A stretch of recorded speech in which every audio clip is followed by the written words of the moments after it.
From the thick haze of hospital waiting rooms to the rattling lack of rear seatbelts, 1970s Britain felt entirely lawless.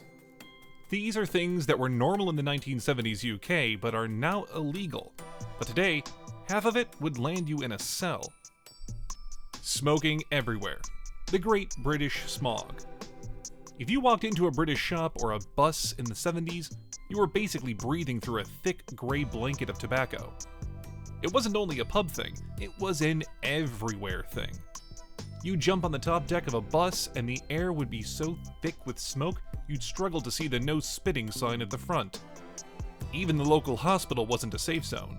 You'd literally be sitting in a plastic chair waiting for an X-ray while the person next to you puffed away on a Woodbine. The ceilings in every single cafe and post office was this nasty, sticky shade of a nicotine yellow, a color that just doesn't exist anymore. Even doctors would chat about your health while flicking ash into a tray right next to your medical files. It's hard to wrap your head around it now, but lighting up in a crowded cinema or a grocery store was as normal as checking the weather. Today, the Health Act 2006 makes that a fast track to a hefty fine, but back then, the whole country was just one giant ashtray. The drink drive limit. One for the road. Back in the 70s, the limit for driving home from the pub was basically whenever you could find your car keys. There was no real social stigma attached to it. You'd watch people stagger out of a working men's club, climb into a Ford Cortina, and drive off while waving at the local copper. The 1967 Road Safety Act had technically introduced the breathalyzer, but in the 70s, felt more like a suggestion than a strict rule. People would brag about driving better after 3 or 4 pints of bitter. It sounds insane now, but it was just part of the culture. Having one for the road was practically a polite requirement before heading home. There were no massive think campaigns or high-tech roadside units yet, just a lot of luck and a shocking amount of metal-on-metal accidents. Today, if you tried that, you'd lose your license and probably your job before you hit the end of the high street. If you managed to stay on the road, your passengers were still rattling around inside like loose change. Seatbelt optional. The human projectile. If you were a kid in the back of a Vauxhall Viva in the 70s, you weren't strapped into a 5-point harness. You were basically cargo. Seatbelts weren't mandatory to wear until 1983, so most people just didn't bother. That generation viewed them as a nuisance that crumpled your shirt. As a kid, you'd be sliding around on the vinyl bench seat every time the car took a corner. Or worse, you'd be lying across the rear parcel shelf like a piece of luggage. There were no Isofix points or bulky plastic boosters. If your dad had to slam on the brakes, you were definitely going for a flight into the dashboard. It's scary to think about now, but you used to pack 6 or 7 people into a car meant for 4, with half of them sitting on each other's laps. Today, if the police catch you with an unrestrained child, you're looking at a massive fine and a court date. But in the 70s, clunk click every trip was just a catchy slogan that most people ignored. Workplace hazard pay. The asbestos era. Workshops and building sites were thick with a white dust that we know was a death sentence. Asbestos was the miracle material found in everything from ceiling tiles to ironing boards. If you were a tradesman, you were handling the stuff with your bare hands, often while leaning in close to get a better look at what you were cutting. Safety gear? That was basically just a flat cap and a cigarette. Nobody was wearing respirators or high-grade filters. You just wiped the dust off your overalls and went home to your family. Even after the Health and Safety at Work Act 1974 came in, the casual attitude was hard to break. It wasn't until decades later that the true horror of mesothelioma and lung disease started catching up with that generation. Handling that material today without a full decontamination suit is a massive criminal offense. But in the 70s, it was just another Tuesday on the tools. While your lungs were taking a beating at work, your front rooms were under siege from the dreaded detector van. The TV licensed detector vans. The mere mention of a TV licensed detector van could send a whole street into a blind panic in the 70s. These big, clunky vans with massive antennas on the roof would crawl down the road, and everyone convinced themselves they could see through the walls.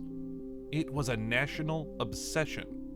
People would literally dive behind the sofa and switch off the telly if they spotted one turning the corner.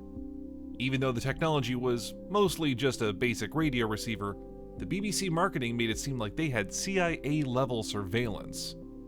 The enforcement was aggressive. You'd get unannounced, intimidating knocks on the door and interrogation-style questioning on your own doorstep. Under modern privacy and human rights laws, that kind of heavy-handed, unannounced pressure has been significantly reined in. It was pure psychological warfare on the British public. And while fear of the van was bad, there was something worse in the headmaster's cupboard.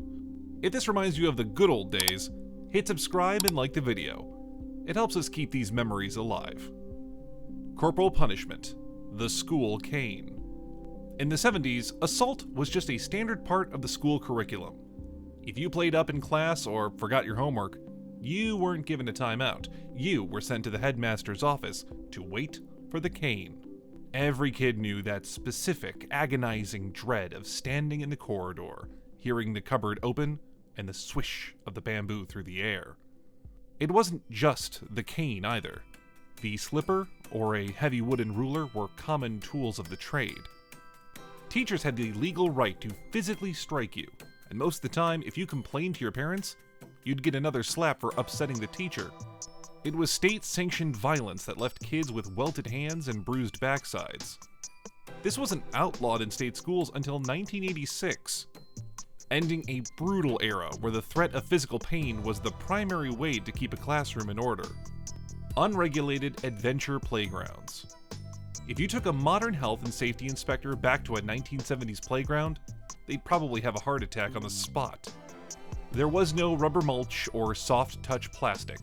There was junk playgrounds made of jagged iron and splintered wood. You'd climb a 15-foot ladder made of rusted scaffolding to reach a slide that was basically a sheet of burning hot metal. If you fell off the top, there was no safety net. Just a solid slab of unforgiving concrete waiting below. The roundabouts were the worst. They were heavy, cast iron beasts that built up terrifying speed. If you slipped, you weren't just getting a grazed knee. You were risking a limb getting caught in the unguarded mechanical gap underneath. It was survival of the fittest in its purest form.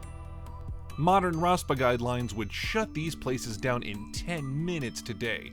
But back then, a trip to A&E for stitches was just considered a successful Saturday afternoon. You were dodging tetanus on the swings, but the real danger was hiding inside your living room sofas. Fire safety? What fire safety? The 1970s British home was a literal tinderbox waiting for a spark. You loved that warm glow of orange patterned decor, but it was incredibly lethal. Almost every sofa and armchair was stuffed with cheap, untreated polyurethane foam. If a stray cigarette ash hit that fabric, the whole room didn't just catch fire. It erupted into a wall of black, toxic smoke. You had about 2 minutes to get out before the fumes knocked you sideways. There were no mandatory smoke alarms, no fire-rated doors in houses, and absolutely zero regulations on what your furniture was made of. It was a reality that didn't change until the 1988 Furniture and Furnishings regulations finally made fire-resistant materials the law. You lived in homes filled with solid petrol designed as comfy cushions, completely unaware that your favorite armchair was a chemical bomb just waiting for a loose match to set it off. Do you think we've become too obsessed with safety? Or are you just glad you made it out of the 70s alive?